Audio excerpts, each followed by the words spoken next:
democracy in crisis? Is democracy at a tipping point? Is democracy failing to deliver the goods? Is democracy in crisis? Is democracy at a tipping point? Is democracy failing to deliver the goods? Is democracy in crisis? Is democracy at a tipping point? Is democracy failing to deliver the goods? Is democracy in crisis? Is democracy at a tipping point? Is democracy failing to deliver the goods? Is democracy in crisis? Is democracy at a tipping point? Is democracy failing to deliver the goods? Is democracy in crisis? Is democracy at a tipping point? Is democracy failing to deliver the goods? Is democracy in crisis?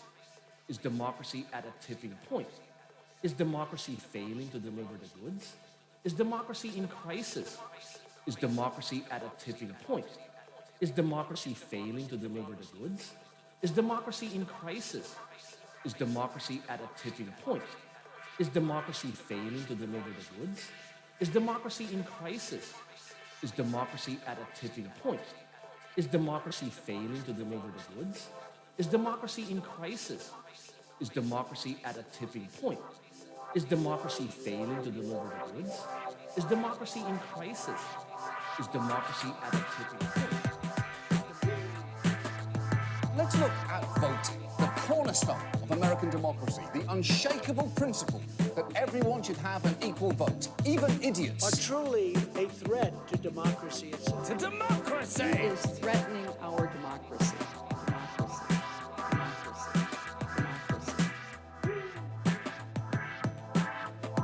Winston Churchill once said that, quote, democracy is the worst form of government, except for all those other forms that have been tried from time to time. Democracy is the worst form of government. A little girl is losing faith in democracy. Cool. Is our democracy in danger? Democracy in danger. Is our democracy in danger? Democracy in danger. Is our democracy in danger? Democracy in danger. Is our democracy in danger? Democracy in danger. Is our democracy in danger? Democracy in danger. Is our democracy in danger? Democracy in danger. Is our democracy in danger? Democracy in danger. Is our democracy in danger? Democracy in danger.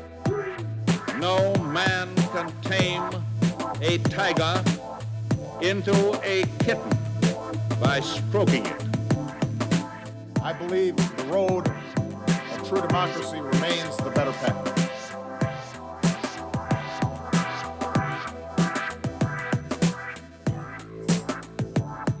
And we knew what we were voting for. Voting for. What were we? What were we? What were we voting for? Voting for. That's not American democracy.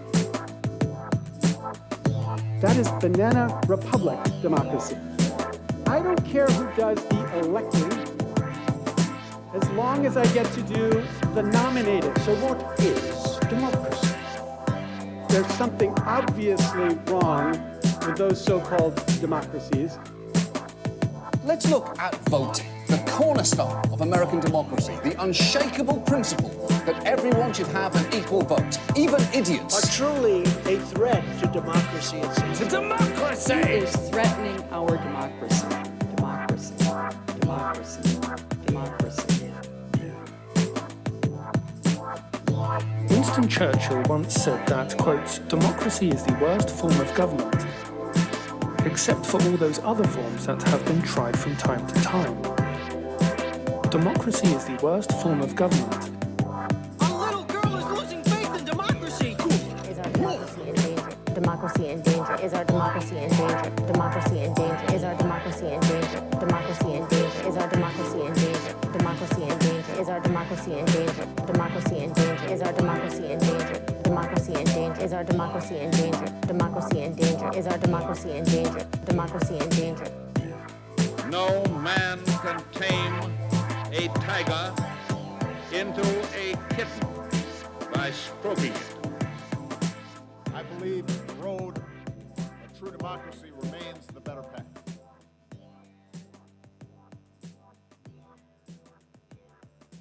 Democracy failing to deliver the goods? Is democracy in crisis? Is democracy at a tipping point? Is democracy failing to deliver the goods? Is democracy in crisis? Is democracy at a tipping point? Is democracy failing to deliver the goods? Is democracy in crisis? Is democracy at a tipping point? Is democracy failing to deliver the goods? Is democracy in crisis? Is democracy at a tipping point? Is democracy failing to deliver the goods? Is democracy in crisis? Is democracy at a tipping point? Is democracy failing to deliver the goods? Is democracy in crisis?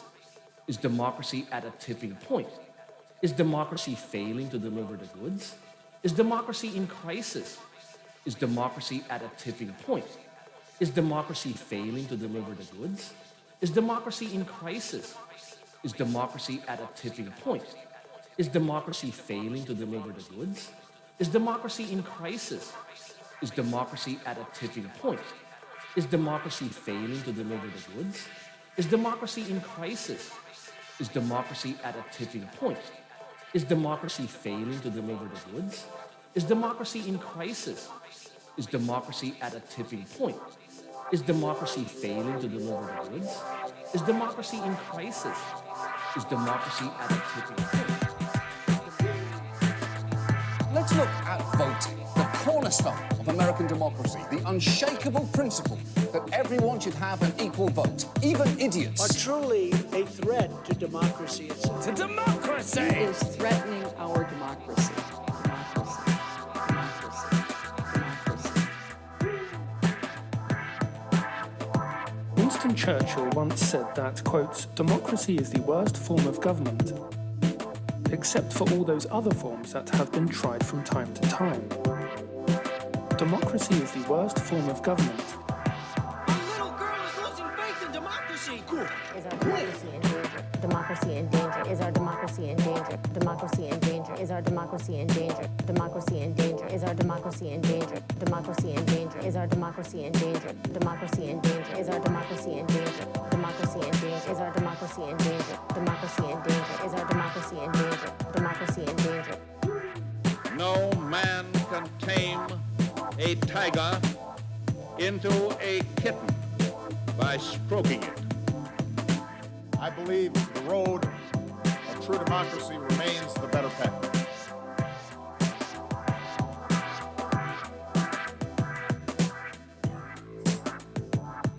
And we knew what we were voting for. Voting for. What were we voting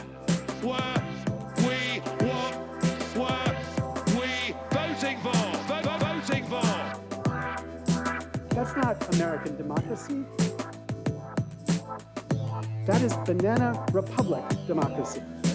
I don't care who does the electing, as long as I get to do the nominating. So what is democracy? There's something obviously wrong with those so-called democracies. Let's look at voting, the cornerstone of American democracy, the unshakable principle that everyone should have an equal vote, even idiots. Are truly a threat to democracy itself. To democracy! He is threatening our democracy. Democracy. Democracy. Democracy. Winston Churchill once said that, quote, democracy is the worst form of government, except for all those other forms that have been tried from time to time. Democracy is the worst form of government. Our little girl is losing faith in democracy. Is our democracy in danger? Democracy in danger. Is our democracy in danger? This is extremely dangerous to our democracy. This is extremely dangerous to our democracy. This is extremely dangerous to our democracy. This is extremely dangerous to our democracy. This is extremely dangerous to our democracy. This is extremely dangerous. Dangerous. Dangerous. Dangerous. Dangerous. Dangerous. Dangerous. Dangerous. Dangerous. Dangerous. Dangerous. Dangerous. Dangerous. Dangerous. Dangerous. Dangerous. Yes. Good evening. Okay. Good evening. Hello. Hello. Yes, there's some enthusiasm, some energy. Wow. Some of you, the first time ever in 2 years that you get out, right? Who's the first time that they went to the theater again? For whom is the first? Wow, look at that. If you want over there, you can squeeze in a little bit that we are closer. It's allowed. It's allowed to sit closer. It's also allowed to not want it. It's allowed to choose what you want. We're in a free country. Also, people online, hello, welcome. You're actually more than welcome to come live here, but welcome also online. And go closer together? Yes, Also just to know, just to closer at home, yes. Just to know who is a student at the TU Delft? Raise your hand. Okay, so 4, 5, 6 not. Who is originally Dutch? Waar zijn de Hollanders? 1, 2, 3. Yes. Who's from the EU, European Union members and non-Dutch? Me, Belgium. Who is from outside of the EU? All right. All right. Who? Where from? Where from? India? Sorry, what? Hong Kong, welcome. Also India? The half of Hong Kong is here, yes? Where? Also Indian. Okay, cool, welcome, welcome. My name is Lucas, I'm from Belgium, as you can tell, of course. I was asked to do this project a few years ago. This is literally how it happened. I was in the Albert Heijn, the supermarket, trying to decide which chocolate paste I was going to buy. And I got a phone call from an international organization that says, Lucas, do you want to do a performance about the future of democracy? I was like, what? You know? So I said, let me think about it, which is Belgium for no. But, you know, then you buy some time. And during that time, I was thinking, like, why did I say no? Because I don't know anything about democracy. Because it looks very boring, very complicated, very political. And I was like, you know, how can I tell people about democracy if I don't know it myself?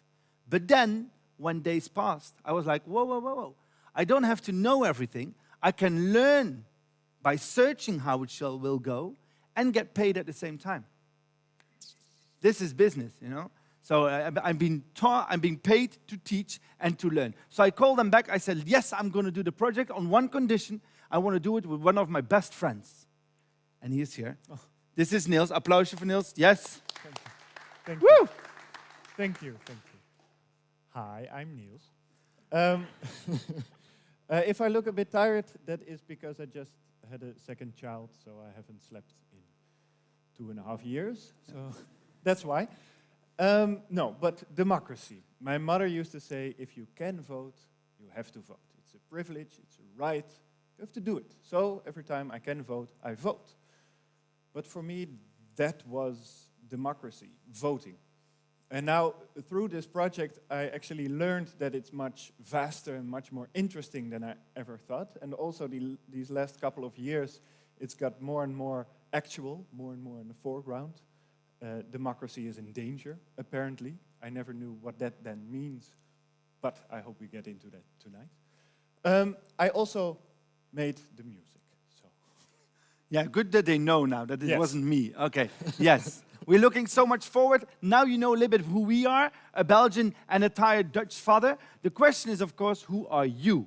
But you're a little bit too many people to go one by one. So what I would suggest is this. Tap someone on the front, or the back, or next to you on the shoulder. Someone you don't know, couples, you don't know. Say hi, and just share what you have with the concept of democracy. What is your relationship towards democracy? You get 1.5 minutes, and we will be right back.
Thank you. I was very curious. The three of you were talking very nice. What did you find out about their democratic ideas?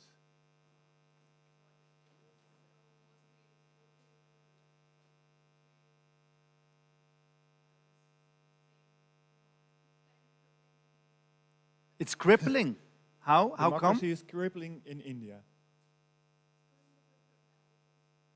It's going to totalitarianism in India. Oh, wow. It's just your opinion, but still, yes. And what did you share with her? How?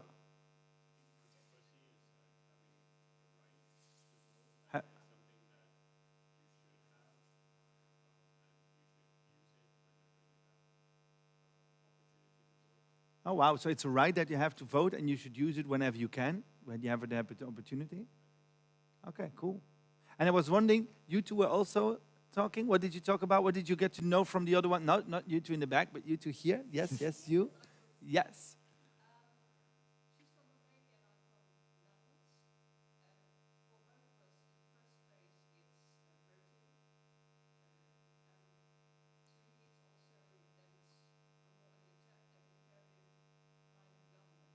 Okay, so it's voting, and it's the fact that the government is more egalitarian. So it's about all the people and not too much division. And there should be more than two parties. Okay, damn the Brits. Okay, and how is it for you, Romania?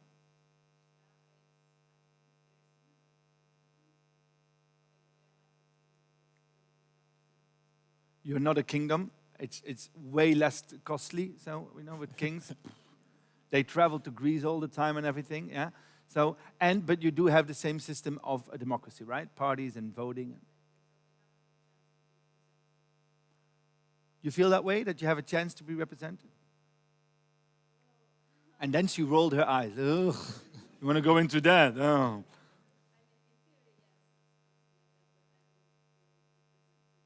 That's a very important. So you don't feel represented. It should be possible you don't feel that you're represented. Okay, interesting. Who else said like, oh, I really also have to share what we came up with because we had a very interesting conversation? Who wants to share?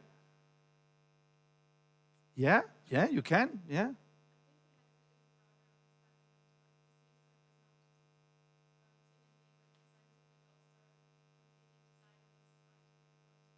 Okay, so democracy is also, I'm just doing it for the live, that the live cast can follow. So democracy is also designing the world that you want to live in. It's not just about voting, for example, okay?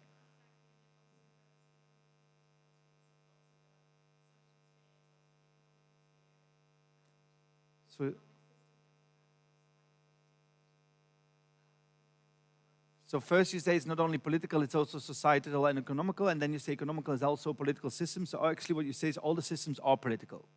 Right? So we can actually change and actually be part of that as well. It's not just voting for some guy or woman or non-binary or whatever. It's actually trying to change the whole system or make it. And you all had that in 1.5 minutes. Nice. Nice. Okay, so the smart ones are in the center. Yeah, okay. No. So welcome. For those who are reading online, you saw that this was a live research performance. That is how our PR person called it. And a lot of people go like, what? A live research performance? What is that? It's very simple. We are alive and life. We are performance, and we done a lot of research, right? I'm going to show you one of the researches we've looked into. This is a research where they asked people, do you want to live in a democracy? Actually, the question was, how important is it to live in a democracy? And as you can see, on the bottom you see the age, the time people were born in, and then you see how many people voted for, I think it's important. So this research showed that the younger people are, the less they think it's important to live in a democracy. Be aware, 1980 was the youngest, so not that young anymore, isn't it? But still people, let's say, around 40, way less important than people around 70. And what you also see is that in Sweden, on their lowest, they are still higher than the Dutch on their highest moment. It's about a lot of teams, but also about democracy. And in another study, they asked people, do you want a strong leader that puts things right? And this is what came out of that. And as you can see, only Germany sort of remembers the history. Yes. Just a side note with the German research, people under 30 actually wanted a strong leader. 75% of the young people in this research in Germany wanted a strong leader, so they don't remember history that long, right? Anyway, we have so many of these researchers that we were reading in our office with a whole bunch of people. And that's where we realized this could be worrying, this could be interesting. We have to go on the road to find out, because you can keep reading. So that's when we made our team. Yes, and this is our team.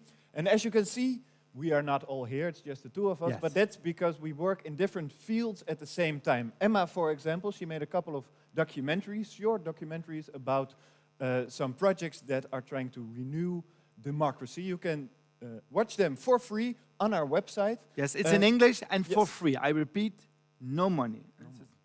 Like, okay, and in Belgium we get an applause for that, but no. It's okay. You're spoiled people, it's okay. Free culture. Somebody else in our team is Jasper. He is a sociologist, and he talked to a lot of scientists and politicians about democracy, and these conversations you can also review on our website. Yes, but we are here with you, because if you want to do research on the future of democracy, you have to do it with as many people as possible. Yes, as many different people. That's right. So what we do is we take this show and we put it everywhere. So we do it in theaters for, let's say, theater audience. We do it on universities, also political assemblies, but also in culture houses, youth houses, everywhere we can. Yes, and not just in Holland. We travel through the whole of Europe. We've been this year to Norway and England, and earlier also to Germany and France, Belgium and France and Poland. Yes. So we try to make a complete picture of Western democracy. Yes. And we also, what we're going to do is we have conversations with the audience every night or afternoon or morning, depends when we are booked, of course. But now tonight, we take these conversations in, we analyze them, and when we're done with our tour, in 2 years, we come back and share our insights. So put in your agendas. In 2 years, if you're still a student, of course, right? If you're still here, we're going to come back. Any questions? No? Okay, on the live stream, no one? Yes. So, we can begin. And we're going to begin with the beginning. Because if you want to know where you're going to, you have to know where you came from. So, chapter number 1, the history of democracy. I'm very curious now. This is a moment where I test the level of knowledge of the audience. And they told us that you are one of the brightest audiences we will ever have. So there's no pressure, but I hope you get this right. Who knows, where did Western democracy begin? Where? France? No. Greece? Yeah, where in Greece? Athens? Very good. 1,000 points. If you get to 1,000,000 points, you get a prize. Okay. Athens. When? I want an exact date. Western democracy, when? 1,000 something? No. 500, yes, close. Are you just going to shout out numbers? Or are you just like, because 500 is close, 500 is close. Do you know exactly the date? Before Jesus came and did his whole thing? Okay, yeah, no. But he did his whole thing, by the way, so he came, I don't know how many times, but he came. And 300 before was the whole marathon. No, it was actually 508 before Christ. Right? We know the exact date. So the next time that you're in a birthday party discussing the beginning of Western democracy, you know those birthday parties, like when did it? It was 508 before Christ in Athens.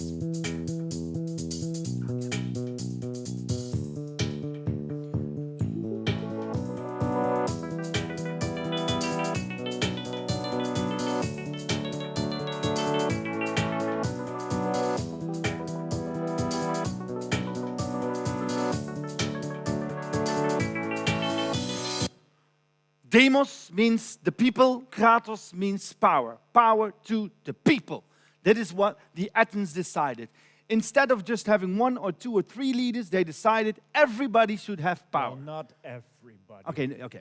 So not the women, the slaves, the children, and the strangers, but for the rest, everybody got... So educated, older, white guys. Yes. In those times, they didn't live that long, right? So let's say our age, and then highly educated. Anyways, some men, right? Some bronze by the sun men. But there were hundreds of them. 100, 200 men coming together on the Agora discussing. One of the big leaders was this punk guy that you see there called Pericles, right? He was writing down in eulogies, we have to talk together, we have to give power to the people. And we know so much about the beginning of democracy because the enemies of the Athens, the Spartans, hated it. They were writing papers full of how much they hated this new system in Athens. You know, you need blood soup and fighting. That is a system, not talking together. So they were writing hate letters and they were kept. So we know everything about the beginning of democracy because of hate. How great is that? What we also know is that after 120 years, it stopped. Democracy in Athens. Why? Because there was so much fighting between the Athens and the Spartans and the Macedonians and all the rest that the people decided we need a strong leader. So it was over. So democracy 1.0 lasted for 120 years, and that's it. Now, we are 2,500 something years later, discussing in Delft, of all places, the future of democracy 3.0, 1.0, 3.0. So 2.0 happened in between those 2,500 years. You are super smart, right? We are less smart, right? But we are nice, so that's awesome. So we are less smart. So what we did is we said, okay, we want to understand what happened in that history. Was it from 0 to 100? Was there a sudden moment that they invented democracy? How did it go? So what we decided is that our most tired member of our team, that we were going to send him to the library and he had to find out the history. Now, he studied, he made 2 children in the meantime, and now he's back with his insights. Please give an applause for Niels Kuiters. Thank you, thank you, thank you, thank you, thank you. So, I am not an historian, so I will just say sort of the highlights or the things that fascinated me in what I found out. So he had indeed the Greece, the Athens, and then of course we get the Romans. And I always thought the Romans, not very democratic. They had of course Caesars and they were a lot of the times tyrants. But what I didn't know is that they had, well, I did know they had a senate, but they also had public tribunes. So they were busy with giving the normal folk a voice. Then we get the rise of the modern religions. And here in the West, that's mostly the Catholic Church. The Catholic Church, not very democratic. So I thought democracy was dead for the Middle Ages. But to my surprise, I found out that actually on a local scale, there was a lot of democracy. In cities, like rich merchants came in and they demanded a say in the power, and a lot of the times they also got it. They had some councils, and there was some democracy. But then we get the humanism. And in the humanism, not a lot physically happens, but the intellectuals are starting to write about democracy and giving a voice and some power to the people. Like Erasmus, Machiavelli were really fighting for the idea of democracy. Maybe because this is a highly intelligent crowd, maybe Machiavelli, you all know Machiavelli. Everybody would think Machiavelli is all about, the end justifies the means, right? You can do whatever you want as a leader.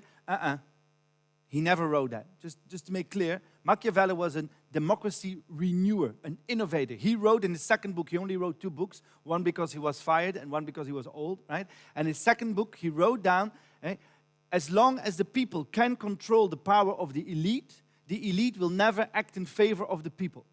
So if you want to give the people actually a say, you have to give them a real say. In his second book. So the next time you're on a birthday party, talk about Machiavelli, you know those parties where you do that, right? No, he was a democratic innovator. Yes. They don't really seem to be astonished by the whole Machiavelli. No. Machiavelli? Then after the humanism, we get the Enlightenment. And in the Enlightenment, human being becomes more and more central, and this human, he starts to want more, starts to demand more, and then there comes the real action. You get the American Revolution, the Declaration of Independence, and also the French Revolution. Yes, the elite has to share their power for the first time. Everybody. Not everybody, Niels. No women, slaves, children, no slaves, strangers. no animals, no children, no women. Women got their vote later, but first we still had the Industrial Revolution. And what I found fascinating about the Industrial Revolution, the cities became bigger and bigger because they had the factories and people came working there. And the people, the leadership, were quite anxious that all these people would rebel against them. So what they did was give them a little power, give them a voice. but just a little bit. And it was not from an ideological standpoint, it was really for their own good, so people would be quiet and shut up. But after the Industrial Revolution, women finally do get a vote. Does anybody know which country was the first one with officially women's voting rights? Anybody? What? No, not Great Britain. It was New Zealand. Yes. In 1893. In Europe, it was firstly Finland in 1906. Here in the Netherlands, it was in 1919.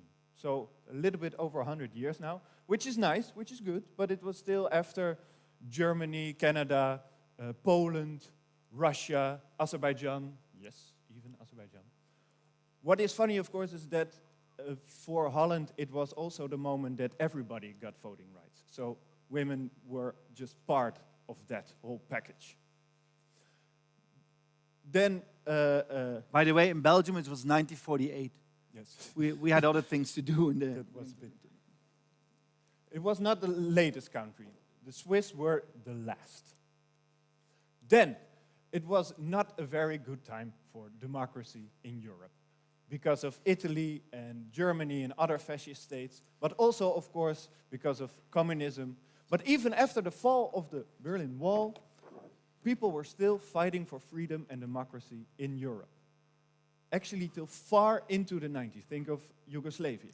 But now, for more than 20 years, we can officially say that the whole of Europe is democratic. Yes. Thank you, Niels. An applause for Niels. Thank you so much. Again? Yes. Yes. So thank you for this history lesson. Officially, we are democratic. But what about Hungary at this moment? Yes. Or Poland? Yes, that's or why Belgium? I said... Or Belgium, yes. That's why I said officially, because we found out there is quite a big gray area when a country is democratic and when it's not democratic. Yeah. And there's no official definition, right? Who decides on what is a democracy or not? It depends on who you ask. So we also don't know an exact number of how many democracies are there in the world. It depends on the study you review. But what we do know is that there are only 5 countries in the world that openly are non-democratic. Only 5. All the rest calls themselves a democracy. That's Brunei, Swaziland, Qatar, Saudi Arabia, and anybody? Russia, calls itself a democracy. They're still voting. India calls itself a democracy. North Korea is officially a democracy. Yes. I mean, I don't know how they pull it off. Votes, but it's very obvious. It's Vatican City. The Pope is very open about being non-democratic. Non-democratic. But all the rest calls themselves a democracy. Yes. So we do find it important. And that makes it very, very difficult, to really understand who's what. Norway is always number 1 in all the lists. We've been to Norway a few months ago, and we understand why they are so democratic. It's because they don't share emotions at all, right? No, it's true. We say, are you happy? Yes. And that's it. They don't share anything. So this is why they're happy. So this is the whole thing. If you talk too much, right, if you give too much opinions, then a democracy doesn't work. But if you're very feasible, like the Norways, because they're all rich anyways because of the money and they don't really like strangers, so they all keep it amongst themselves, then you can have a very positive democracy. So it's a very, very tainted term. Anyways, we were looking at this, and we were like, okay, so democracy in the European Union is very young. It is only since the 90s that we officially have it, officially in the whole of the European Union. And we're already almost losing it again, right? I turned 40 2 weeks ago. Really, 40, Lucas? No way, yeah. I don't know how I do it. I turned 40 years old, so that means that I am twice the age of the democracy in the whole of the European Union. Think about that.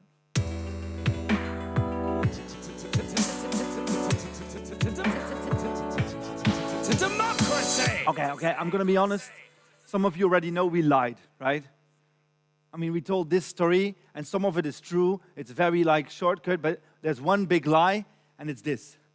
Democracy, Western democracy, of course, did not start in Athens. Of course not. We're being taught that on school, right? I was in a Catholic school in Belgium, so it means sort of half of it pedophilia, half of it, oh my God, the Greeks are so amazing, right? So we got priests telling us that the Greeks were amazing because they gave us civilization, and they lied, right? They lied. Democracy did not start in Greece. There was not one guy who got up one morning and thought, you know what? I feel like democracy. I got an apple on my head and eureka moment of democracy. No, the Greeks got it from the Phoenicians. You know Phoenicia? Anybody knows where it was, Phoenicia? Where it lied? Lebanon, somewhere around Lebanon. So from Lebanon, you had merchants coming to Greece, and they also brought, except of goods, ideas of equal rights, ideas of that people can actually have a vote, have a say. 1500 before Christ, not 500. That's probably why you were confused with the 1000, right? But it was 1500 before Christ that the Phoenicians came with their ideas to the Greeks, who then actually adapted to their own. Yes, but it's actually even older than the Phoenicians. That's right. It came from the Mesopotamians, which is 3000 before Christ. And especially Mesopotamia was in Iraq, Syria. And especially in the Syrian part of Mesopotamia, you got three, let's say, ideas that formed our idea of democracy. One, it's equal rights and freedom for all civilians, men and women. Two, it's written text, legal text that has laws. The Code of Hammurabi is one of the oldest legal texts that we have to procure the freedom of people. Yes. And three, the right to vote. And how did the Mesopotamians vote? 3000 before Christ, I was going to say 5,500 years ago. It was very simple. When they had an issue, all the men, the men came together. Some of them were appointed to talk. They could talk about the issues, counterparts. And if you agreed with one of the speakers, you would go behind that speaker and kneel behind that speaker. Then they got all the men. But if they did not reach an agreement, and it's men, so of course they didn't, then the women and the youngsters were also invited into the tent, and they could also hear the arguments, and they could also choose by kneeling down. The Mesopotamians believed that the ear and not the brain is the root of intelligence. And so it's very important to really listen to one another. Okay, so summarizing, two things. First of all, we realized our teachers lied to us. Our parents lied about Santa Claus. Our teachers lie about the beginning of Western democracy. You start to wonder who else lied to us, right? Nobody. Second of all, the beginning of Western democracy was in Syria. In Syria. For the past few years, we've been throwing bombs to introduce democracy. I call that lightly, historically ironic. Yeah, and actually we found out that the whole idea that democracy is something Western is ridiculous. Through the whole of history of humankind around the world, there are democratic values. If you look at this map, you can see already in the Chinese emperors, in India, in Africa, they had campfire democracies. The Métis in Canada, the Aztecs, all had already democratic values and principles. This does not mean that they were democracies as we know them now, but they were busy with sharing power. Yes, and it was not all the time. You had periods where they were, periods where they lost it, periods where they were, periods where they lost it. The oldest form of trying to form democratic principles we found is 40,000 before Christ in Australia. You can't call them aboriginals, you have to call them the Atsi. So I put it here, the Atsi. Amazing their concept of democracy. So what they did is you had groups of people, sometimes 100, sometimes 50. They were traveling around with each other. Sometimes they had conflicts that were bigger than just one group. They came together. There are reports of 1,000 of those Atsis coming together. And they had to discuss their problems with consensus. So not voting, they had to reach consensus. Try to have consensus with a few hundred people, right? Especially back in the days because we had no computers or nothing. So people had to talk and listen. But they reached consensus, and emotional arguments were as important as rational arguments. We lost that one, didn't we? And the second thing what they did is, everybody and everything got a vote. So if you had a problem where, for example, the inhumane also took a role, for example, mountains or the river, somebody had to speak for the mountains, somebody had to speak for the river. So everything that was part of the problem got a say or a vote, because the Atsi understood that they were part of a bigger whole and that they had to take care of everything. 40,000 years before Christ. Amazing, right? So what you see, and I know for some of you this is more information than you ever had in high school, especially the Dutch. I'm so sorry, because they never got history. So for the other people in Holland, they sort of skipped history lessons and they replaced it with business. So it's very interesting, right? So this is a lot of information. For us it was as well, for Niels on it. For us it was as well. But what we learned, and this is very important in the line that you see behind us, almost falling down because of the heaviness of history, is that democracy is not an invention that happened somewhere around the Enlightenment. Democracy is as old as we people, because it's about finding out how to divide power.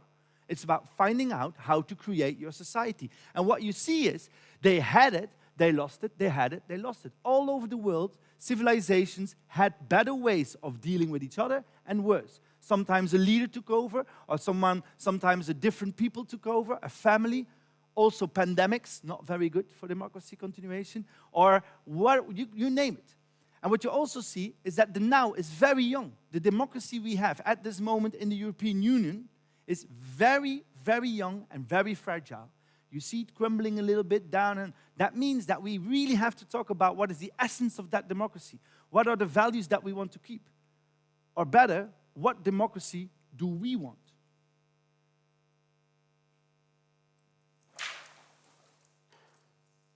And that is what we're going to do right now. If you're okay with it, falling asleep? No? You're still okay? I see you yawning, eh? It's okay. It's okay. It's because of him. Eh? Yes. Okay. Now, what we're going to do right now, we do that everywhere we go, so we've done it all over the world, is that we're going to ask you what kind of democracy you want. You want, if you can decide it, if you can choose from zero. Yeah? By answering this question, what are the essential components you want in that democracy? So what has to be in there for you to talk about the democracy? You can choose if you see it more technical or if you see it more societal, right? And what we're going to do is, you're going to raise your hand, you're going to say, this has to be in there, and then the rest is going to vote up in. That's why you can take your ballots. Green means, yes, I agree with what the other people say. Red means, no, I don't agree. And blue means, I don't understand, or I don't give a shit, right? So it's the puberty vote. Okay. So, do you all have your ballots? Please take your ballots. How much time do we have, Niels? 8. 8 minutes. We're going to have 8 minutes. You can choose what you want in your democracy. Who wants to go first? What has to be in there? Yes, you. Freedom of speech for all. Everybody has freedom of speech to say whatever they want. There are no restrictions. Also, freedom of speech unless it's hate. And who decides when it's hate? Thank you. Thank you for the compliment. Does the people decide? Is it a law, that the independent law, or the policymakers deciding what hate is? So in your ideal democracy, so it's freedom of speech without hate decided by the policymakers. Okay, who agrees? Who says, yes, I agree? Green. Who says, I don't know? Red. Who says, blue? Yes, please put it high up. Green, you read, yes, okay. Also, not all colors, just one. Did you decide already? Don't look at your neighbor to decide. You can decide for yourself. Okay, ooh, this is interesting. This is just 50%, Niels. Just half of it agree with you. You can also say, I almost agree, but I want to change it, and then you put a new proposal in it. Okay, what else? What else? What has to be in your democracy? If you can choose, yes.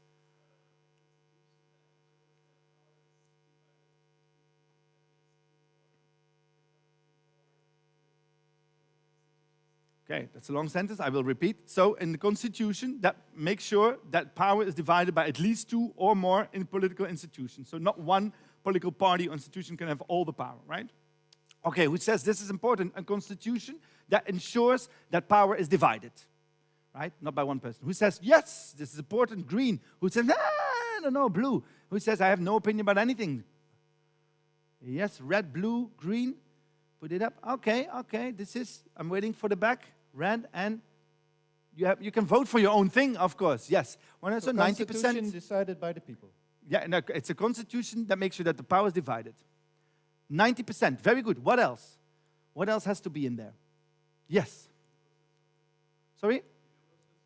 Universal suffrage. But that also means for people that don't live in the country or that don't have a passport. That includes, so everybody can vote, right?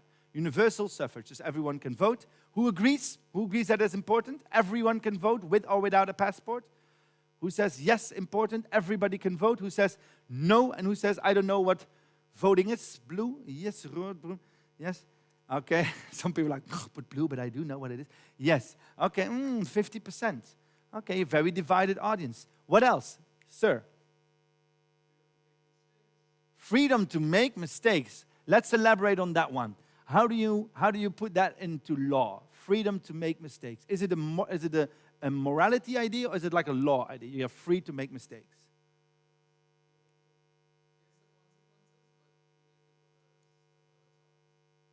Okay, so Freedom is it to have a second chance? Yeah, is it the right to have a second chance or is it the freedom to make mistakes?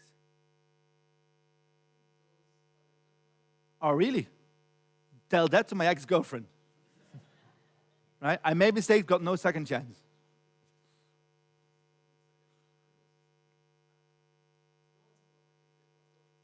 That's true. That's true. No one is perfect. I tried to tell her that, but okay. No one is perfect. Thank you so much. So the freedom to have a second chance, actually. That's important that you can actually be absolved, right? So that there's no capital punishment, that you actually be. Okay, who says this is important or not? First vote, then I come to you. Who says yes, I think it's important? Who says blue? Who says no, red? 1, 2, 3, 4. 60%. Okay, 60%. Ma'am, yes.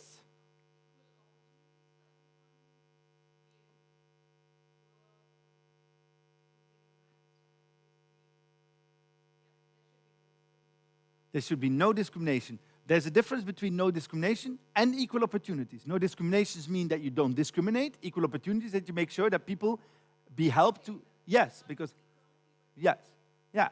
So, because that is the difference. One is making sure that you don't do anything bad. The other one is actually making sure that you help or that you see that there's differences that you can help. So which one do you want? So the first thing that you said. So actually equal opportunities for everyone, right? And that we all make sure that they are there. Okay, who says this is very important for democracy? Equal opportunities for everyone. So that means if people lag behind, that they are helped. If people run forward, that they can contribute. Who says yes? Who says no? One no, and all the rest. And one blue, and all the rest with 2 blues. Okay, 80%. What else? 3 more minutes. Oh, woof, many others say you, yes. The right to get together and demonstrate, nice. Yeah, who says yes? It's important that you can demonstrate if you protest, that you have the right to protest and demonstrate. Some people are still thinking. Blue, okay, blue. Yeah, 80% is agreeing. You, yes. Yeah, you.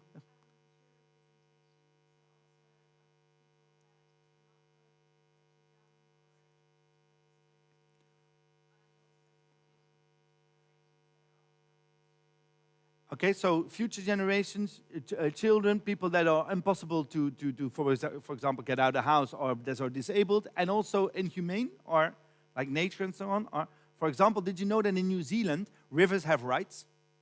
So rivers have the same rights as people. So if you pollute or hurt rivers, you can put the same prison punishments that people can have. Interesting. So you says we have to make sure that the people that can't express themselves or vote yes are being represented. Who says this is important? So children are represented, future generations are represented, nature is represented. Who says, yes, I want that? Wow, I think this is the first time, wait for it. Almost agreed. One says blue, all the rest is okay, 95%. What else? 1 minute 40, yes.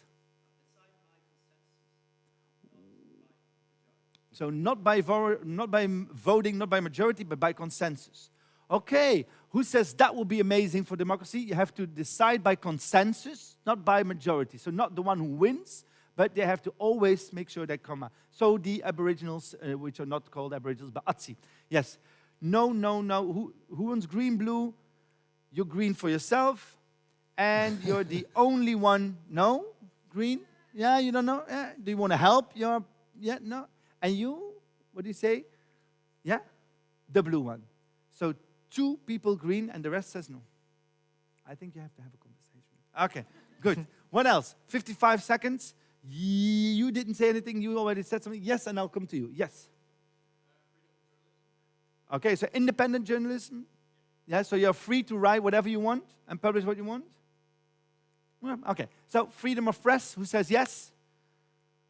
It's not happening anymore, right? Do you know that? In Holland, the whole press is run by 3 companies, 2 of them Belgians. Interesting. Okay. Okay, green. Everybody agrees. It's very interesting that we control the press in Holland. Think about that. Taking back from 1830. Okay, yes, 20 seconds. You also wanted to say something. Yes. Oh, freedom of belief and religion. Any belief in religion you can execute, right? So freedom of belief and religion. Who says yes? You're free to believe what you want and to be part of the religion you want. 1 red and 1 blue. Okay, and the rest agrees. Okay, last one. Who did not get a say yet? Okay, you.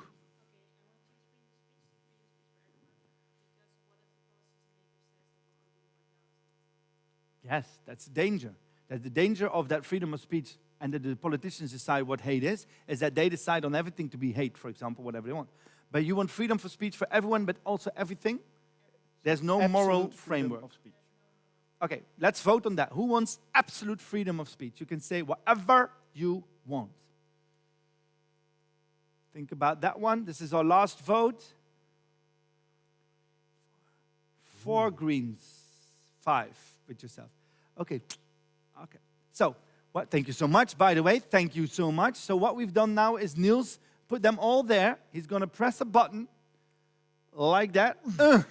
And the things that got a lot of votes are bigger, and no votes or lesser votes smaller. We do it everywhere we go so that we can see how different audiences think or what is common all over Europe, for example, how it's different. What you see here is, of course, you actually made a combination of more system ideas, right? Representation and a lot of values. It's freedom, it's independent, it's freedom, it's equal opportunities, 1P, double P, doesn't matter. So it's a lot of values here for freedom, for openness, which is often in an international community, by the way, that we get that, right? It's very funny if you ask the Germans, or the French, or the Belgians, or Norwegians, they come completely different of these word clouds that we come up. Can you share us one, Niels? Yes. I am now. Which one do you have ready for us? I thought I would share Rotterdam. Okay, which is nearby. Yeah. Yes. And it was also at the university. So yes. It's, right? University of Rotterdam. Here we go. It was very, it was a lot about... More philosophical, more deep, right? You can immediately see so it's Rotterdam. It was on a university and it was a lot about schools. But what I found interesting, that more influence of youth was very small. Yeah. So they want more education, but not so much more influence for the young people. Oh, first of all, no, but okay, judgy, okay. No, this was actually the Studium Generale, like now you're also invited by X and the Studium Generale. That was there, the Studium Generale in Rotterdam, so it's students like you, and some people from outside that came together. So this is what came up. You see, it's always completely different, and at the same time, it's not, right? It's always about making sure that people feel that they can be who they want to be, sometimes more institutional, like, for example, some talk about kings or no kings and some things like that. Dividing of power, that was not an issue here. Division of power, is there independent power or not? And of course, the idea that they wanted the economic growth not to be leading. Money also talks, but here, nobody cares. So that's great. Okay, back. No, shall I show Mechelen? Yeah, shall we do that? Okay. Yes. This is Ghent. This is Mechelen, sorry, Belgium. And this was the first time ever we did the show, ever, a few years ago. And this was Beyond Borders. That was so beautiful. There was a woman of 92 years old. And it's not because I guessed her age, it's because she told me afterwards, right? And she was still alive during the show. And she got up to say something because time ran out. And I said, okay, one more. And she said like this, Beyond Borders. And then she sat down again. It was like, okay, everybody understands. I was like, okay, can you please explain? And then she said, what I often see is that people and companies and politicians that are living in a democratic country call themselves democratic, right? But then they go to another country and somehow they don't attain the democratic values. They sort of lose that. Let's say a company, I don't know, Shell or something, right? So they're officially democratic, they attain the democratic values, but across the border, they just drop it. She says you're either democratic, that means that you carry those values everywhere, or you're not. And for a 92-year-old woman, for me, that was an amazing thing, and I never heard it before, so I wanted to share Beyond Borders. I don't know if she lives, but now she lives in our thoughts. Yes. And I put it back on today, the things you just said. And I want to ask you a question, and you can answer again with the colors. Do you think that the democracy you live in now comes close enough to your personal ideal democracy? So, does the democracy that you live in now come close enough to your ideal democracy? Yes. Green, yes, it does. It's good enough. Red is no, not at all. And blue is, it's a tricky question, I don't know. So who's happy, who's not, and who doesn't, is sort of in between? Red, blue, or green? Make sure that I can see them, please. Yes. Some couples are looking at each other to make sure what they want. Okay. We're red, right? So I see a lot of blue, red. Please, all the reds, people with red, you can come on stage, please. Come on, don't be afraid. Can we get some music? Yes.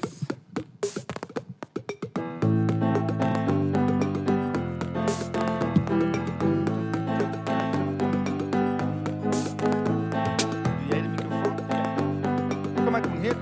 All the reds, Come here. Don't be afraid. There's enough space for everybody. If you want to move a little bit, you can. Don't worry. Okay, welcome. Just let me say one thing to them, okay? Shh. I will talk to them now. So just relax, sit there, okay? Hi. You've been involuntarily chosen to be part of a thought experiment called shooting arrows. Shooting arrows. It is as old as ancient times. Actually, the Spartans and the Athenians used to do it with each other, right? I mean, sometimes in reality, throwing arrows, but also it's a discussion form, right? So, this is the exercise. Imagine you are Spartans. You don't like democracy. You think it's not working. They are Athens. Look at them, right? Believing in democracy. This is a role, right? So be Athens now. They believe in democracy. We don't believe in democracy. What we're going to do is we're going to explain to them why democracy is not working. What we're going to do is one by one, we're going to go to this microphone and we're going to say democracy does not work because. You can say anything you want why it's not working to them. And then you can go back. We're going to do this as many times as we want or until time runs out. The good thing about this exercise, you don't have to agree with what you're saying. Right? It's all about convincing them. So even if you think me as a person is not what I think, you can tell them. Right? I will start. Democracy does not work because officially we can be part of it by voting once in every 4 years. But if you see what they do with our vote, there's one condition, there's one conclusion to all of this. We are not part of democracy. Next. You can keep the light like this. Yes, next. Is it really No. Democracy if someone... Democracy does not work because? Because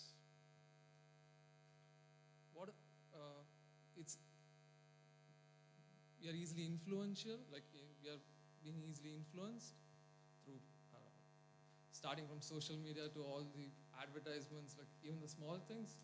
Like, so if someone else could actually change the way you decide on things, and you still think it's your own choice, or someone else is like unintentionally making you to make that choice. Yes, Yeah. so you can be manipulated into choosing without you knowing. Very good.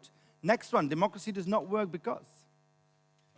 I think democracy does not work because that a lot of our media, what we read online, what we read in the newspaper, they're just big businesses and their purpose is to make money. And I think that because of these things, like we don't really have an independent media and I think that some of the media, they're like really biased, and like they're only there for business and money, and I think this is how we are influenced in a democracy, and that this is the reason that I think it's not working right now. Very good. We are influenced by media because it's bought up and just there to make money. Next. Very good.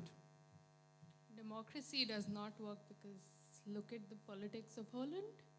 It's tiny and we're messed up. And the government resigned and said they fucked up, but we re-elected them and now they cannot reach a consensus. So consensus doesn't work. With majority, you don't get proper representation. So what does work? Democracy does not work. Very good. Very good. Analytical and just taking the Dutch down the drain. Very good. Now tell us. Okay, democracy does not work because despite our wonderful constitution, due to its economic incentives, due to external circumstances, I still do not feel represented despite voting in our current leading government. Not one party, not one person really appeals to me. Very good. You're not represented at all. Next. Niels, Mike. I can bend on. No, we can bend as well. Thank you. Democracy does not work because it's very easy to execute loopholes in our system and constitutions. So it's very easy for anyone to make use of written words, make an interpretation. There are billions of people out there, so billion interpretations, and then only few get to choose over that. Very good. There's no real truth anymore, so people can manipulate. What else? You can go as many times if you want, eh? We still have some time left. Democracy does not work because there cannot be a long-term plan for the profit of all if politicians just think about being re-elected all the time. Very good. It's short-term elections. Yes. What else? You can go as many times if you want. Yes. Democracy does not work because we live in very diverse societies with very diverse interests, and it's really hard to find a consensus with that. Yes, everybody wants their own, so nobody wants each other. Okay, what else? Yeah, you can go. If the whole world is motivated to earn more, to purely financial gains, and in a way that is going to influence democracy, it's more about money than your rights, than the principles. Yeah. Yeah, it's all about money. Like.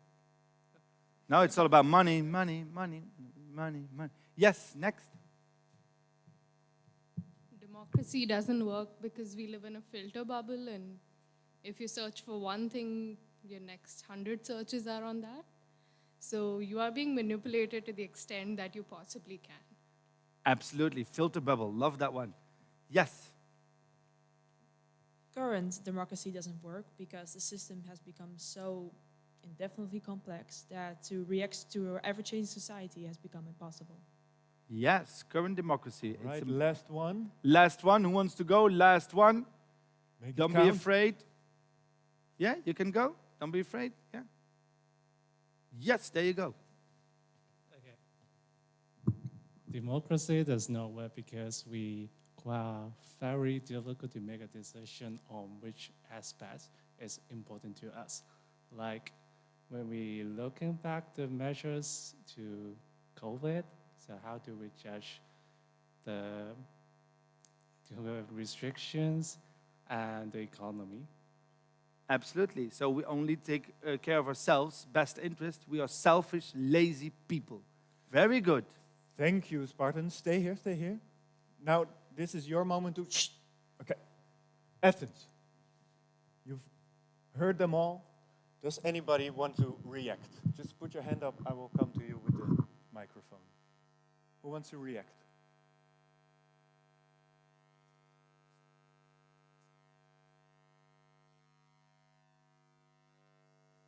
Nobody? Who wants to defend democracy?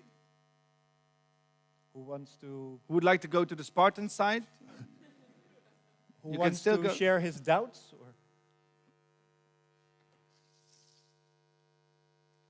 You can go also like why democracy works for. You can just react in any way you want. So I think democracy works because we have the chance to we have the freedom to have those kind of activities and to talk openly about that and to even discuss if that's the right way of organizing our society. It gives us the freedom. We can be openly negative about democracy, and that is a big right. Yeah, I think so. Yes. Behind you. Guy behind. Democracy works because it's so much broader than just voting. Because whenever you disagree with something, you can self-assemble with other people, get together, protest, and launch new initiatives. We have a big responsibility of our own also. Anybody else? Yes? Kijk, now we're starting. There you go. I think that despite democracy being flawed, it's still the most participatory system that we have developed. So I think there's a lack of better options. Ooh, the lesser evil. There's a lack of better options. The lesser bad. Someone else? Someone else? It's a less of better options, and No? it's not only political. That's it? Okay. You said it's flawed. I think that's a big thing of democracy now. So let's work on it, and I think this is a good moment to do that. Let's work on democracy, but first, give a big applause to our Spartans. You can now sit down again. Thank you. Please sit down.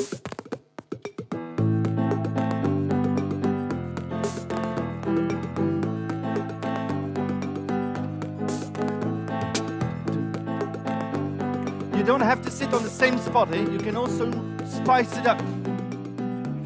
People always go to the same spot.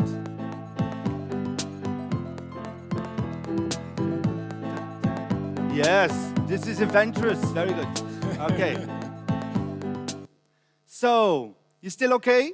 Yeah, you're still with us? Yeah?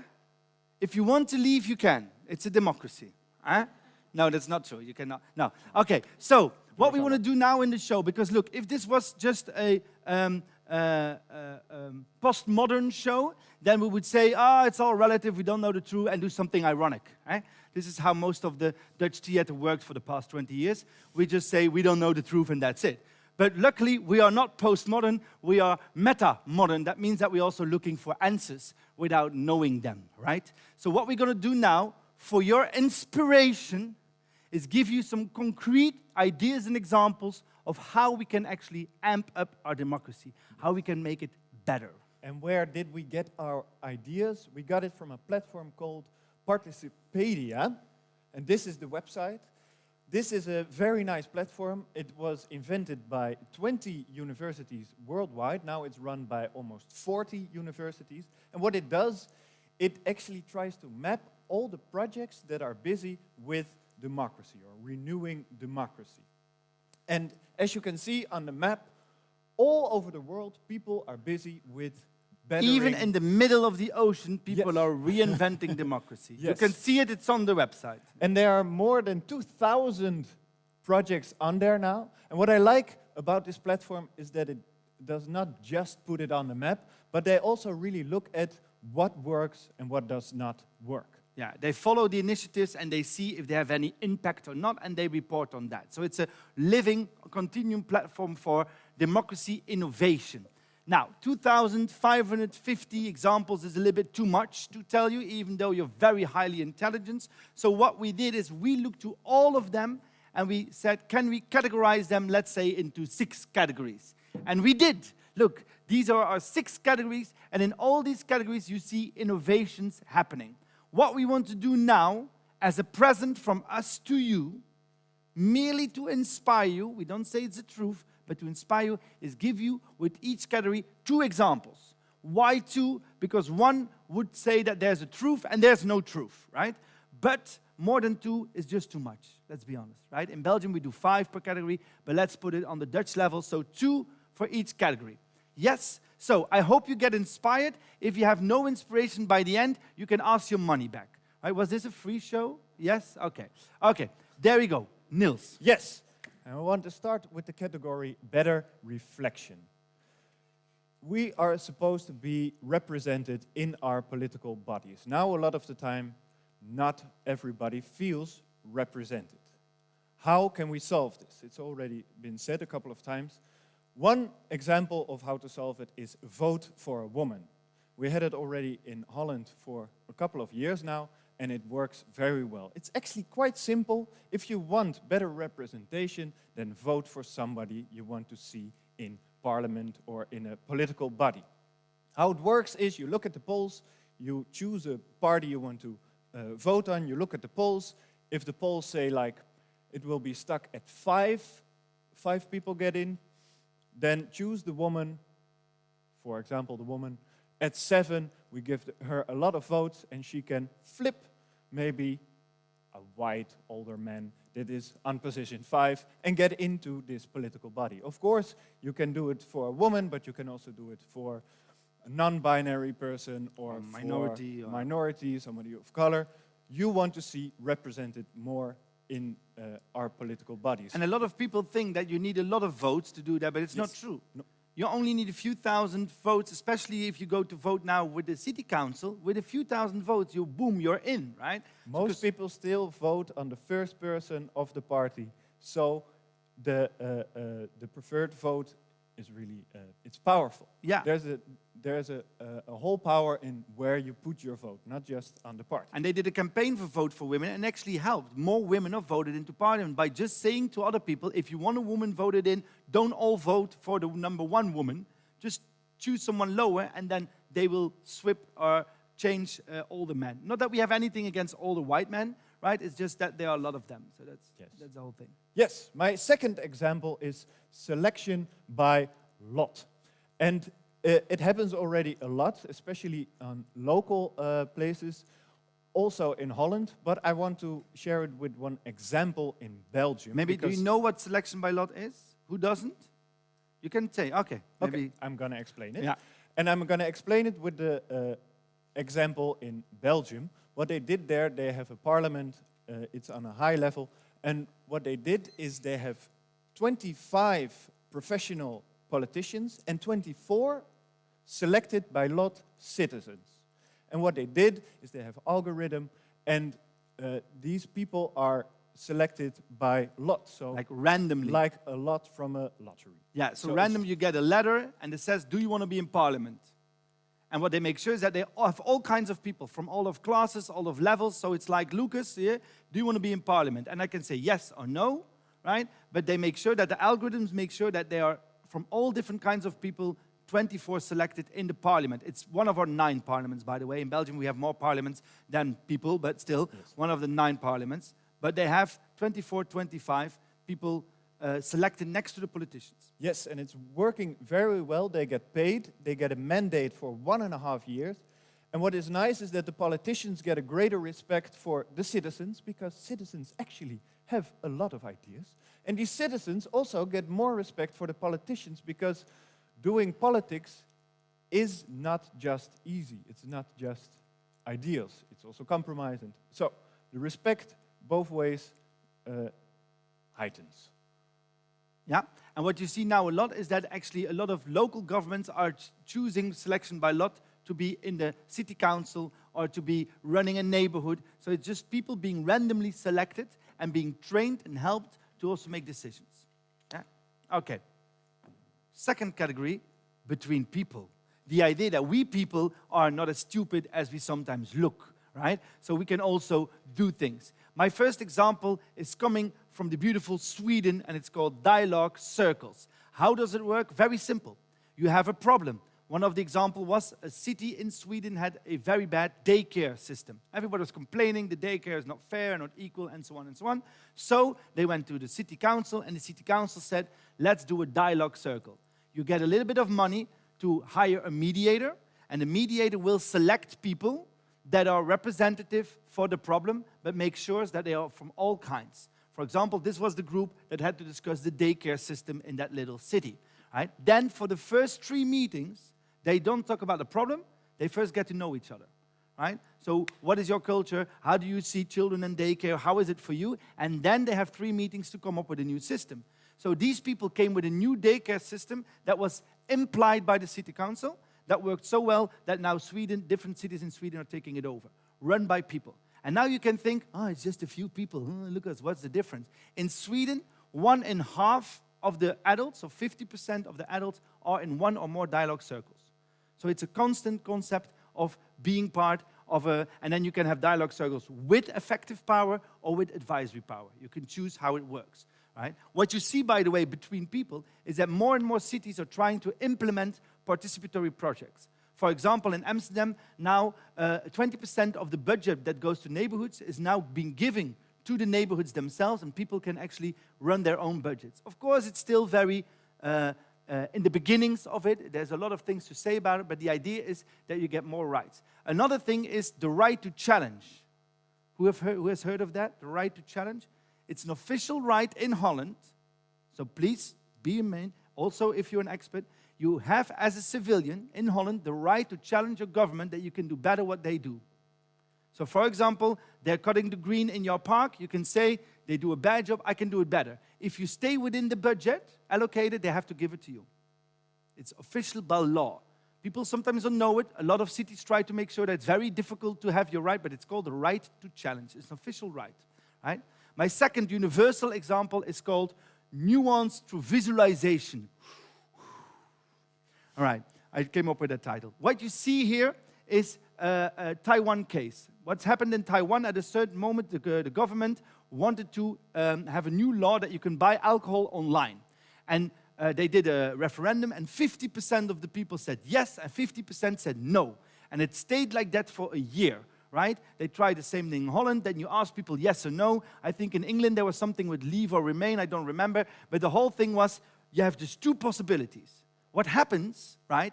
All the emotions are either in yes or no. So 3 students from the university in Taipei said, look, this is a standoff, right? 50-50. Why don't we ask the people why they are pro or against? Just why? So what you get is all kinds of emotions. Like the naysayer said, like, yeah, maybe my children will buy alcohol. Will there be an alcohol lock? I don't know. I'll say no. Maybe my liquor store will go bankrupt. And people had all different kinds of worries. So the government saw this list and was like, okay, but this one we can take away, this one we can take. So suddenly, new referendum, 75% yes. They use technology to visualize the nuance. What I really like is we always go for yes and no, right? Media likes opposites. But we have to ask people why. And with modern technology, we can easily show all these different visions of people, and we can adapt the law. So the idea is use technology and listen to the people. Yes. Then I go to the third category, and that is we should be voting more involved. And my first example is theme voting. Right? Yes. And what theme voting does, or what it tries to tackle, is if you now vote for a party, how many times do you really for 100% agree with everything this party does? I never do. What theme voting does is they make your selection more nuanced. So you get, instead of 1 ballot, you get 10 ballots. For every theme, a different ballot. For every theme, you can choose a different party, a different political color, a different person. Yes? And in this way, you can really nuance your vote and have more influence in what, in the end, the parliament will be. Yeah, for example, for education, you can choose transport or climate change, and yes. Then the end, you get actually a plan that comes out that is chosen the most, and then the politicians have to select people to come up with that plan. Yes, and what I like about this idea is that we as voters have to be more involved in what does actually all the political parties want for different ideas, and not just read the one you always like and agree or disagree with your own party. And also the politicians have to be more transparent on all these themes.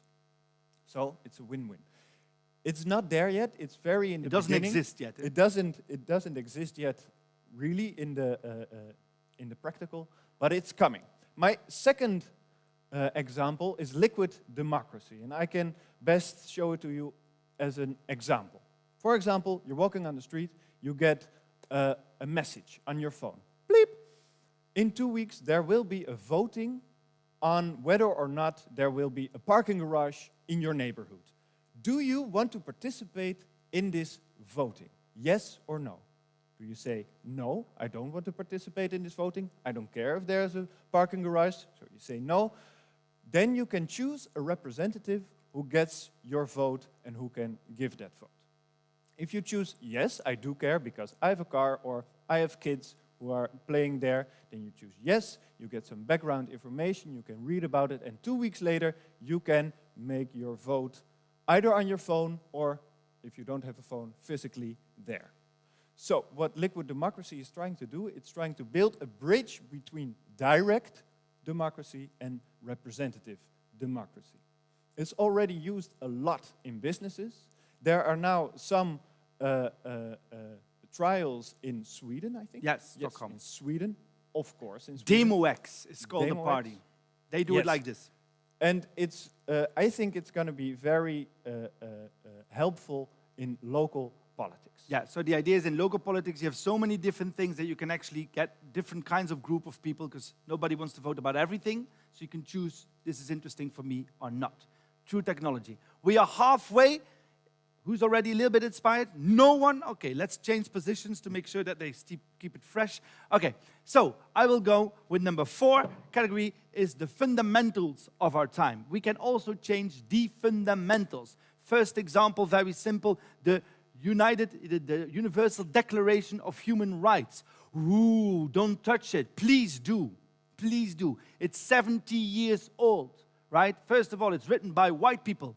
Second of all, it's all about family values as if people stay together forever. There's no LGBTQ plus anything in there. There's nothing about privacy because 70 years ago, you know, nobody had privacy. So it's a very interesting concept that there's a text we all think is holy, but we don't have to change it. We have to sort of modernize it, amp it up a little bit. This is also the idea of a philosopher, professor, Irena Rosenthal, and she said, you know what? Let's do a public vote on what are new rights that we have to add. So she got 1,000 rights that people from all over came with. They selected 20 of them, and what they did is, every right they connected to a politician in the Dutch and in the European Parliament. And they asked them, can you advocate for this right? For example, the right for a non-violent relationship. I think it's very important. Second of all, the right to be forgotten. Privacy laws. Right to be forgotten. They had 20 beautiful rights. You can read them online also on our website. And they now have advocates in political member parties that says, I am adopting one of those rights. I am fighting extra for that right. So amp it up, make it modern. Second example is actually rewriting a constitution as a country, as our people. Right? Constitutions are not holy. Right? We can actually change them. They were written once, we can be written. For example, in Iceland. You all know the beautiful Iceland, where they were fucked over by the government because of the bank in 2008. They lost all of their money, people, and they were like, this is not right. The poor have to pay for the rich mistakes. That was a slogan that you saw in Iceland. So they decided as people, we're going to rewrite a constitution that this can never happen again. So how did they do it? 1,000 people were chosen by lot, and now you all know what that means. They were selected by a letter, do you want to participate? 1,000 people came together to decide on the values, like you just did a few minutes ago. Right? Once they were decided, 25 people were voted. There were a lot of lawyers and voted by the people to write the text. 6 months they took over the text. Every weekend it was online. You could put remarks. 60,000 remarks were made. They were all being processed, and after 6 months, it was put to vote. 77% said yes to the new constitution, except for the politicians, because it was in there that they had less power. So the government at that time said no. So the whole population, all 700 people in Iceland, the whole population made a new constitution, and the politicians said no. Then new elections came just last year, and the party that won the elections had in their party program the promise to take the constitution for real, right? So now it's being looked at, of course, it always takes time. But the people showed that it's possible. Yes. Then I go to the category democracy from childhood on. One but last. Yes. The penultimate. Yes. The more involved you are, or the more you know about democracy, the more involved you will be. But how do we do this in a fun way? Games. democratic games, democracy games. We also bought one. We played it, Terra Nova. It's very fun. Yes. You are on this island. You get a lot of political dilemmas or societal dilemmas thrown at you, and you have to come together as a group, and you have to solve these dilemmas. It's really a lot of fun, democratic games. Another example of democracy from childhood on is student councils. A lot of schools, of course, already have them, but how much power do they really have? Does the TU Delft have a student council? Yeah. Yes? But it has a real power? Does it have real power? Some power. Some power. Okay, that's sort of good. Okay. No, but what you see a lot of projects around the world where they are trying to give kids and students more power, a real say in what's happening on their school. Also in Ecuador, they have the project, the Watchdog Clubs. It's on high schools, and there's a group of students that is chosen, and they get a mandate to look at the hygiene, the water, and the food. And if they see something and they think, this is not good, they can sound the alarm, and the school has to do something with it. What I like about this project is that then also the students are involved in the problem solving. So they are really invited to look at their own school and their own area. Okay, how would I change this? How could I make this better? Don't say to kids just, hey, we're the adults, we will solve it. No, ask them what they want. I think for this whole category, the most important thing is democracy. You should not just learn from books, but you should learn it by practicing it, by doing it. Very good. Last category. Already someone inspired a little bit? No one. Jesus. Okay. Last category, maybe now. It's called More Than People. The inhumane also gets a vote. My first example is called the Embassy of the North Sea. The North Sea is the sea that we have. It's called the North Sea. There's an embassy in Den Haag by the Parliament of Things that is fighting for the rights of the North Sea and everything and everyone in that sea. So what they do is they have a lot of volunteers, a lot of lawyers. They go to conferences. They plead for the North Sea rights, but they also put some companies to the court, right? Say they do trials. They, for example, were part of the big trial against Shell, and Shell has to pay a part to the North Sea. Then I wonder, what is the bank account of the North Sea? But anyways, the idea is that you fight for the rights of those or the things that can't express them themselves. The Parliament of Things with the Embassy of the North Sea. My last example of the whole bunch is called eco-mapping. Eco-mapping. The idea is like this. In Belgium, where I'm from, they have two parts, there's many parts, but two big parts. Flanders is where I'm from. In Flanders, they did a project with 20,000 Flemish people. It's all of us, right? And we had to do, it's called Curieuze Neuzen, nosy noses, it's called. And the idea was that we were going to measure the air quality, right? So 20,000 people got a little apparatus. They hang it outside of their building to actually measure the air quality, and every day they gave these numbers into a computer program so that the 4 scientists running this project could actually measure the whole country. Right? Why is this so amazing? First of all, you can never afford to do this with some scientists. Scientists are way too expensive, and it takes them so much time to do 20,000 things at the same time, but civilians help them. But secondly, we could actually see where pollution was happening by whom.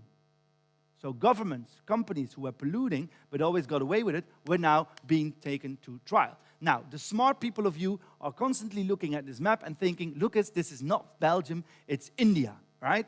It's true. It also says there, India, okay? Why do we show this? Because in India, they did the same project, but with 2 million people, which is like 0.1% of India, right? 2 million people on all these different elements. Noise pollution, cancer. So the idea is citizen science helping together to fight for that is something that is more than yourself. Also a way of doing democracy. Yes. So, we gave you, with all the passion that we have, even though we have together 2 children, me 0, he 2, right? We gave you now 6 categories and 12 examples. The examples, some of them are very in the beginning stages, some of them already elaborate, some of them you like, some of you don't. It's all about, first, it's all about the categories. Look at the categories. Before we go home, or have a drink, right, or fall in love, who knows? Right? We're going to ask you one more question. If you look at these categories, and you can choose only one, for which one of these categories would you stand? Which one is the most important? For which one would you say, I want to fight for this one? I want to contribute to this category. For me, that's the most important one for me personally. Think about this, right? Which one is for you the most important one? Yeah? All right. Who wants to stand for a better representation? You can now stand. One? One? Yes. You Okay, can come great. and stand You next can to Niels. Come and stand here, please. Don't be afraid. Let her through. Let her through.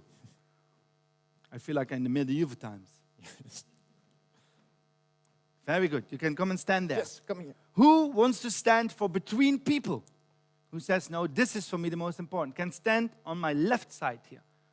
Between people. You can only choose one. Only choose one, and I will go to the next one. Who wants to stand for more involved voting? You can come and stand here next to the laptop. Next to the laptop. Yes. Do not touch the laptop. Do not touch it, but you can stand next to it. Yes. Oh, Watch look out out for the all the steps. wires. It's a little bit dangerous. Mostly yes. for your own safety. Ah, Yes. Technological University. Yes. Awesome, awesome. Come a bit Real here. close. You are very Who much wants in to say no? The fundamentals of our times. I want to fight for the fundamentals of time. Can come stand here. Here. Fundamentals of all three of you stand here together. Very good. Yes, and who wants to stand for democracy from childhood on? Ooh, Look okay. at that. There. You can, There in the front. or in the front, yes, you can come and stand here, please. Yes. Okay. A lot of people. Yes, come closer. Yes, on stage, please. Very good. You can stand here. Yes. We're almost done. I don't know if he wants to catch the whole show, otherwise we have to start over. Who wants to stand for more than people? Can come stand here. More than people can come and stand here. Here, yes. Here. And you can all look at each other, eh? It's yes. Make sure that you can see it. Now, is there anyone who says, actually, I wanted to stand for none of them? They can come stand here. If you says, I don't want to choose any of them because I don't want to stand for anything. There was, last week we were performing and there was one guy who stood here and he said, I don't want to choose any of them because I don't want to promise that I'm going to do anything. So in 2 years, if you come back and I have to, acknowledge that I didn't do anything, I don't want to do that, so I'm going to stand here. That is self-knowledge. Self-knowledge. Okay. Okay, Niels? All right. So you were the only one who stood for better representation. Why? Oh, watch out. Yeah. Because I think once you have better representation from childhood, you can have more involved voting. So the minute you bring everyone to the table, you're solving a lot of the other issues. So I feel it's the core of all of it. Mm-hmm. Very good. Okay. It's Niels? the core of all the problems. Yes. Can you come to this side? Yes, And of you can keep the microphone. Why did you choose for the fundamentals of our time? Because I think that that's really the way in which we can fundamentally change our society, and kind of change the way in which we see. If you change the core, democracy. then you can really change something. Kind of change the values. All right, democracy. changing the values actually. All right. All right. Now I'm gonna run to the other side again. Okay. How tired are you, Niels? Jesus. Okay. You stood for. You stood for more involved voting. Why? I think currently we get out the worst of people sometimes when voting. And I do think that when we get out the best of people by getting them more involved, we can do a lot better. Okay. Okay, we get Can I better also people. ask you, please? Why did you stand here? Because that was always my problem when I went voting. I didn't agree with any party completely, so I would like things not to be only white or black, but more gray. Nice. It's mostly also about the theme voting, right? Yeah. Yes. Okay. Thank you. And then Niels, by my middle group, between people. Well, I chose between people because that's where it starts. It starts with us all, and that's where we can have influence. Okay. even within organizations. So, Yeah. Oh, that's a good one. The threshold is very low, so I can put it to action tomorrow. Yeah. And I like that you say even within organizations, that is also a very, very good one, that a lot of organizations don't do that. They should sometimes go across different layers, put people together to come up with solutions. Very smart one. Somehow we forgot that again. Niels. You stood for from childhood on, I'm sorry. Why? I think childhood is a very impressionable period for a human to develop in general. So if you instill this concept of democracy from the very beginning, then I think they'll end up being very useful adults. Useful, yeah. Yeah. Of course, they're the adults of the future. And actually, studies show this exactly. The more you get already, you know about, the more you want to get involved. It's also the fact that you don't know, you feel left out from the beginning. You feel left out like, I can't say anything. And last but not least, are two More beautiful, than people. giggly people, more than people. Yeah, I think this goes beyond all efforts done so far or made so far to include like all people, to actually also take care of the environment and of all the other species which live in there. And also I think this can even guarantee or at least go forward to also protecting the rights of future generations by leaving them a planet they want to live on. Nice. Great. And you? Same. Exactly. You saw that Come one on. coming, Niels. You saw him thinking, I'm going to say the same. Okay. Same. I have one last question. Thank you so much for participating. One last question. Who here does not feel this evening heard or seen? Who feel not heard or seen can come here. Because that's the most essential question if you talk about democracy. You cannot always agree on everything, but the fact that you don't feel heard or seen, like some of you already said, I don't feel represented, I don't feel it's about me, I don't feel seen, that is the biggest thing that we should tackle when we talk about democracy. Because we cannot agree on everything, but we can make sure that people feel seen or heard. Right? That's the most essential that we have to do. So remember that when we talk about democracy, the fact that you feel seen or heard is the essence. Yes, and I really want to thank you all for participating in our research tonight. We didn't only talk about democracy, we also, well, practiced democracy, and I hope you can also take that outside after tonight. Yeah. But so I really want to thank you, and if you go to our website, there is more information. And hopefully, we will see you in 2 years when we have our results of the research. Thank you so much. Applause for yourself, please. I want to thank every American who participated in this election.